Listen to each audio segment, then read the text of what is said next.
course, we were walking back to the hotel with your family. They've made the trip. Tell us who's here and how special it is to have them here. Yeah, it's great. So my brother actually lives in Los Angeles with his wife. That's right. So quite a short journey for them, and Mum and Dad thought it was a good opportunity to come over and see them as well. And then just probably 2 days before they left, they thought we should maybe ask my granny, or mine and Hammy's granny, right, if she fancied coming, and straight away she loved the idea and booked a flight the next day. So yeah, great to have them here, and especially Granny. I think she's maybe 87 or 88 now, so great to have her. She was leading the way back to the hotel at one point. Well, I think she was in a rush to get to the casino. So, we all are this week, we Grant, as you and I very well know. Okay, listen, I appreciate this. I know you got to get on the ice as we take a look at your team there, warming up for this pivotal game to look to move to 3-0. You always want to get that third win at the Slam, don't you? Exactly. Guarantees you into the playoffs, a bit extra cash to play with in the casino tonight, and yeah, great to get to 3-0 and lock up a playoff spot. Playing with house money. Okay, Grant, I appreciate you and good luck tonight. Thank you. Great stuff. Grant Hardy, Team Mowat, getting ready to take on Team Adine. What a game that's going to be, no doubt. You can watch it on Rock Channel, of course, as we continue here on the pregame show. And let's get right to it.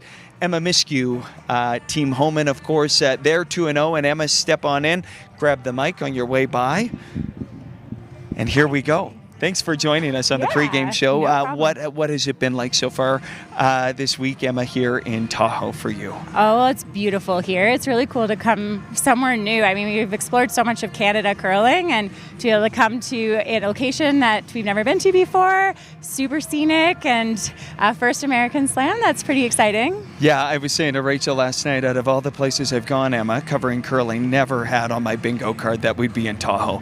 No, definitely not, but it's great that we're here. Yeah, and I saw your parents here. Wonderful to see them. Yeah. They made the trip. How are they? How are they enjoying it? They're really enjoying it. Actually, today they went out on a tour of they did the drive around the lake. They really wanted to do that. And so it was 3 hours, they said, and they loved it. They took some pictures and sent it to me, and it was absolutely beautiful. 22 miles around the lake. So yes, I imagine it would be a lengthy haul around the lake. Okay, we can talk curling, of course, as well. You're taking on Team Laws in a tune-up, not only here at the Slam, but also for the Olympic trials that are looming. Now, what are you looking for tonight to be successful?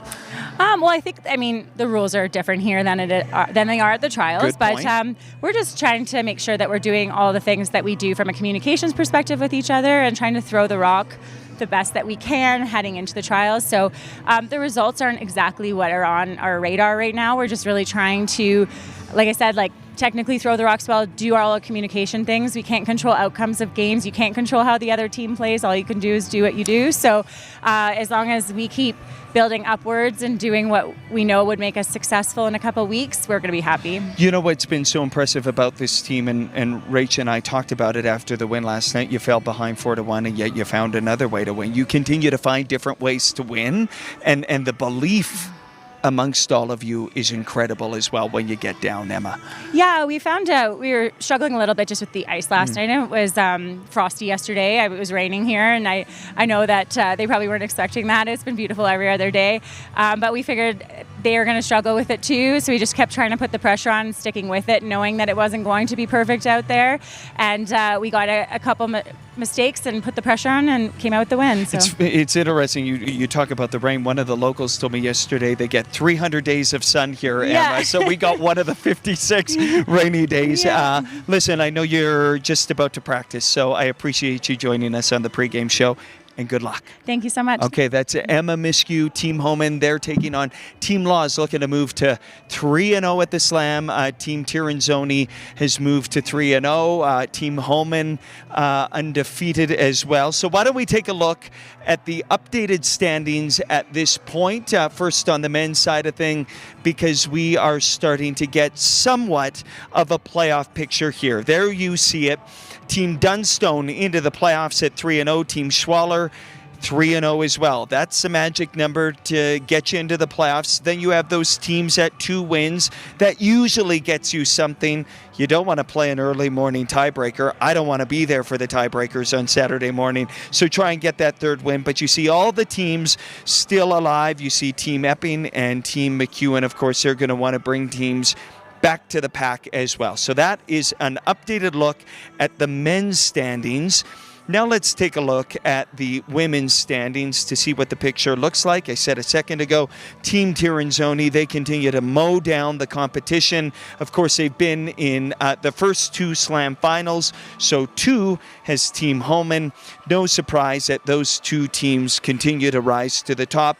A look at a logjam of a bunch of teams at 2 and 1, so it'll be a compelling finish, no doubt. Championship Sunday is looming here in the mountains. We're on the state line of California and Nevada. It's been spectacular so far.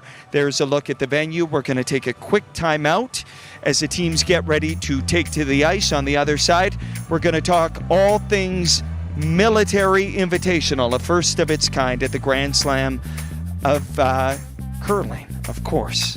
We'll take a break. We'll be back right after this.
Welcome back inside the Tahoe Blue Event Center as we count down to first rocks of the last draw here tonight. Before the break, I mentioned the Military Invitational, first of its kind at the Grand Slam of Curling. And for more on that, I'm joined by Wesley Mason, who's going to be coaching here. Tell us about your connection and affiliation to all of this. Yeah, thanks for having me. So I run the military curling program and the Minot Curling Club in Minot, North Dakota for the Minot Air Force Base. I've been doing that since 2020, and we curled our first year, January 2021, and we'll be starting our 6th season here. So that's how I got wrangled into it. We held our first military bonspiel last spring, and the United States Naval Academy curlers, I stumbled on them on their Instagram account and invited them, and they moved heaven and earth to come curl with us last spring. And when they were setting this up with the GSOC, they thought of us and returned the invitation. So that's what brings us to town. Brilliant. We were seeing some of the team members here. Tell us about these guys. Maybe introduce them to us. Okay. Well, I've got 3 captains, a lieutenant colonel. I got 3 guys on the missile side with the ICBMs out of the Minot Air Force Base and 1 B-52 pilot. So, yep.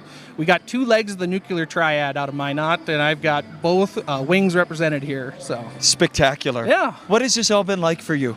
It's been great. I'm personally a civilian, so I kind of fell into this being in my club's local leadership. So it's been a fantastic opportunity, and I'm also a Minnesota boy by birth. So, being in 2008, a young man, I'm a big Jared Allen fan, so I was excited to come down and get to see him play. And the women, I've never caught professional women's curling in person before either, so that's been fun for me. And listen, Wesley, I was seeing you before this draw. You were out with the ice crew as well, so you literally are doing it all here. What are you learning from the ice team? Well, I'm just trying to soak up whatever I can. I think a lot of people that are involved with their club, you end up being an ice technician, whether willingly or unwillingly. And anytime you get a chance to learn from the best, just go soak up whatever you can. So I've been holding broom for them.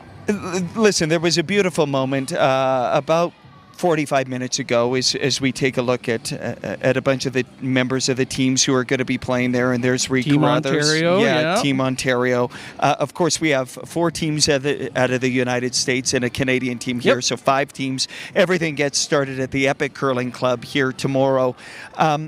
But there was that beautiful moment, Jared Allen, and he's done great work with the Wounded Warriors, and he was talking to all of the teams here. That must be so special for these guys. Yeah, we were over the moon to get to come. It's a fantastic opportunity, and I'm telling the guys they got to make the finals so they can play on the slam ice. That's going to be something special. Under the bright lights. Yeah, of course, the lights, championship game will go Sunday morning at 9 a.m. local time here. Listen, it strikes me, I have my poppy on, Remembrance Day in Canada, Veterans Day coming up. It seems very fitting that this military invitational is taking place right now. Yeah. No, I think it's wonderful. I love curling for the sportsmanship and the camaraderie, and I think it's really nice to have this on so close to an important day. So, what's going to be the key to success for your team, Coach? Have you talked about that? Well, I think the key to success is getting these guys to all curl together. By the way, I'm seeing fist pumps off camera here with the boys, so they're ready to go. Yeah, no, I think they're just going to have to go get their sea legs or ice legs back, because our club's not actually open yet. So our first practice session will be tonight, and we'll see where things go from there. So. Fast learners, no doubt, ready to fly, take flight here in Tahoe. Hey, Wesley, I appreciate you doing this. Yeah, thanks for having me. All right, that's Wesley Mason, and of course, like we said, you're looking at some of the members of the teams. They're ready to go. The Military Invitational, history being made here at the Grand Slam of Curling. It all gets underway here in Tahoe at the Epic Curling Club, a 2-sheeter. Getting back to our roots, it's like the old barns back in Saskatchewan. They're going to a Learn to Curl later tonight, and then they're going to take to competition tomorrow, Friday, Saturday, Championship Sunday at 9 a.m. here. All right, we'll take one last time out. We'll come back inside the arena, set the scene for the final draw here tonight as you take a look at the Tahoe Blue Event Center. Let's take a break. We'll be back right after this.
All right, we're counting down to First Rock's final draw of day 3, but obviously there's already been 3 draws played here today in Tahoe, so why don't we take a look at what's happened so far. Early this morning, 8 a.m. draw, you see the scores there. Schwaller with a 6-4 win over Kleider. That locked up a playoff spot for Schwaller. Muscatowitz, 7-6 win. Team Wang, 7-5 winners over Fujisawa, and a 6-3 win for Morrison over Team Ha. Then later this morning, of course, the second draw of the day, Waddle, a shootout draw winner over Team Epping. That was a great game, actually. Back and forth those teams went. Hasselborg with a winner, 7-4. It was a Tirinzoni 6-4 victory over Team Anderson, and Kang 7-2 win over Rana. And then just a short time ago, it was Team Kitazawa over Schwaller 7-6. McEwen with a thumping of Team Allen 8-0. It was Team Returnez 7-4 win over McDonald, and Team Dunstone remaining undefeated 7-4 victory over Hosley. And then the nightcap, there it is, as Chelsea Carey steps into the pregame show once again. You were so good, Chelsea. It's your own fault that you're back here again. You were so good I'm yesterday. a victim of my own success. You are a victim of your own success. You were in your curling okay career, and now you are in the broadcasting You know career. what? I'll take it. I'll take it. There you go. Okay, so we saw the teams out here tonight. You're going to be calling the home and laws games a short time. No, we're no? Jacob's White. There you go. That's why you're here. I'm here to help you. You are here to help me, and today I needed a little bit of help. It's been a long day of broadcasting. So why don't we start right there? Jacobs and White, what we should be watching for. Yeah, obviously both teams, again, a complete powerhouse of a matchup. Team White coming in with a 2-0 record, but this is where the point system comes into play because they have won both of those games in a draw to the button. Right. So coming in with only 4 points versus Team Jacobs coming in with 6. Really big game for Team White to win, I would suggest, just because of that. But you have to expect a great game from those two teams, 2 of the best teams in the world. They're going to be coming after each other. I can't believe we made it this far without me asking you about the points changes and the rules and one blank. So over to you to let me know how you feel about all of this. So I like it. I really like the point system because it limits ties a little bit more, and I think that it makes a lot of sense to do it that way, Right. sort of the same way the NHL does it. It makes a lot of sense. And then tiebreakers are just tough with everybody, and making it all about draw to the button is hard. So I like the 3-point thing. Mm-hmm. It gives teams another way to sort of earn their way into a playoff spot without it being all about LSD, because I think that's a bit tough, even though that's the case in international events. And then the blank thing is been interesting, but I do think it generates more offense early. You're not seeing, especially on the women's side, you're not seeing like a rock in the house and then somebody hits it and it's a delayed corner guard. It just is, that's gone. Yeah. The team with the hammer is going for 2 because they don't want to use their blank in the first end. So Yeah. that's been fun to watch. Because in a lot of cases in an 8-end game, we would see a couple of blanks right, and now you're into a 6-end game. Yeah, for sure. And that's it's not usually, especially on the men's side, it's not on purpose. It's not like the rock goes in and they hit it. Sure. They make a couple of run doubles and stuff, but now it's changed everyone's strategy a bit, and it's fun to watch them, like, and for us in the booth even to go, well, why would they be doing that? Are they okay with using their blank here? Maybe they don't want to. I love that. It's been really fun because it's like my brain the wheels are turning all the time, which is awesome. Curlers having to think about strategy. Oh, what a concept. And less time, less thinking time. What do you make of that? I like that a lot. Yeah. 30 minutes of thinking time is still a lot of time to play a game. We don't need any more than that. That's lots. Everyone will eventually adjust to it. I think you're seeing some teams still figuring it out, but it won't take long before that's not an issue. Okay, last night we talked about these games for the Canadian teams, tune-up for trials, Homan versus Laws. Homan hasn't lost to a Canadian team in more than a year. Here's another chance for Team Laws, in this case, to maybe make a statement or try some things out tonight. Yeah, for sure. And this is a must-win for Team Laws. So Right. they're coming into it with knowing that, it's win or go home, basically, for them. So, try everything you got. You're going to have to try to beat her in 2 weeks. So you may as well try any strategy you have now, and then you can tweak it. So even if you don't win this game, hopefully you at least learn something that maybe you can use in those trials. Grant Hardy on the pregame show, just off camera, you were here, you might have heard him, but if you didn't, what he said to me is these games are a little different when you're taking on Team Edin because of what happened in Beijing. I was surprised at how forthright he was about that. Are you surprised, and were there teams that may have clipped you in games that you maybe replayed or want back that felt different when you took them on? Oh, yeah, 100%. Yeah. There's especially teams that play each other as often as like a Mouat and an Edin, right? Like they know each other as well as almost anybody. They play each other not only in slams and worlds, but also in European championships and all those things. So there are a few teams that know each other better than those two teams. So there's for sure, they're good buddies, but there also is like they want to beat each other. Yeah. So yeah, that doesn't surprise me. I think that's pretty common. We just showed updated standings a short time ago here on the pregame show, and we're seeing separation again, and the cream is rising to the top again, Chelsea. At this point of a slam, teams are getting a handle of the ice, and that's where you're seeing some separation. Over to you for some analysis on that. Yeah, I think that there's been, I wouldn't say struggles with the ice. It looks like it's pretty good, but it's a little different than maybe what they would have expected. It's a little slower, but then if you throw a few rocks in the same path, it'll speed up really quickly. All of these things are things we see in slams, but I think you're seeing teams that play in a lot of slams and have played in a lot of slams and have that experience maybe adapt a little bit better than some of the newer teams to that situation because it is a bit unique. Well, what I'm learning from you here is all blanks aren't created equally. That's true. And that both teams have to play on the same ice. Also true. And you probably want to start hammer in these games. You always do. Yeah, that's also true. You nailed it. Nailed it. Oh, my gosh. Chelsea, I appreciate you so much. You got to get up to the booth. Of course, now we know that you're going to be calling the feature game on rockchannel.com. Jacobs versus White. I appreciate you, Chelsea. Thank you for having me. Thank you so much. Okay, so we'll continue to count down for first rocks here. You're looking at Team Homan and Team Laws. Some great matchups. Mouat versus Edin, Jacobs versus White, and Yoshimura versus Tabata. These are the draws to the button that will determine the all-important hammer. Nobody's done it better over the last couple of years than Rachel Homan. It is her world, and we are living in it under the bright lights here at the Tahoe Blue Event Center. First rocks coming up next on a Thursday night in Tahoe.